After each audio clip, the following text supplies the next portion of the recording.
ಇವತ್ತೇನು ಡಾಕ್ಟರ್ ವಿಷ್ಣುವರ್ಧನನ ಸಮಾಧಿಯನ್ನು ತೆರವುಗೊಳಿಸಿದಂಥ ಮನೆಹಾಳ ಮುಟ್ಟಾಳ ಸರ್ಕಾರವನ್ನು ಇವತ್ತು ಕಲಬುರಗಿ ವಿಷ್ಣು ಸೇನೆ ಮುಖಾಂತರ ಇವತ್ತು ಹೋರಾಟ ಹಮ್ಮಿಕೊಳ್ಳಿದ್ದೀವಿ.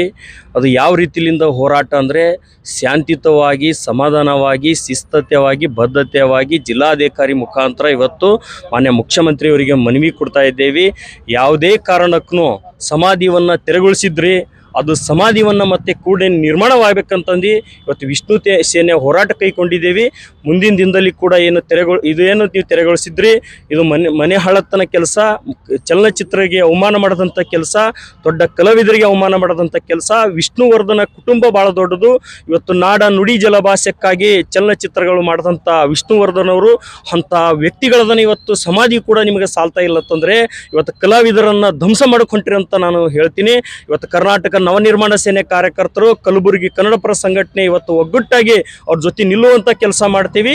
ಆ ನ್ಯಾಯಯುತವಾಗಿ ಸಮಾಧಿಯನ್ನು ಮತ್ತೆ ಮರು ನಿರ್ಮಾಣವಾಗುವವರೆಗೂ ನಾವು ಕರ್ನಾಟಕ ನವನಿರ್ಮಾಣ ಸೇನೆ, ವಿಷ್ಣು ಸೇನೆ ಯಾವುದೇ ಕಾರಣಕ್ಕೂ ರಾಜ್ಯದಂತ ಹೋರಾಟ ಮಾಡಬೇಕಾಗ್ತಂತ ಸರ್ಕಾರಕ್ಕೆ ಎಚ್ಚರಿಕೆ ನೀಡ್ತಾ ಇದ್ದೆ.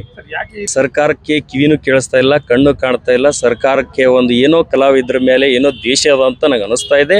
ವಿಷ್ಣುವರ್ಧನ್ ಅವರು ಹಿಂದೇನು ರಾಜಕೀಯನೂ ಮಾಡಲಿಲ್ಲ, ಯಾವುದೇ ರೀತಿಯಿಂದ ಇವರಿಗೇನು ಓಟ್ ಹಾಕಬೇಡ ಅಂತ ಅಂದಿಲ್ಲ.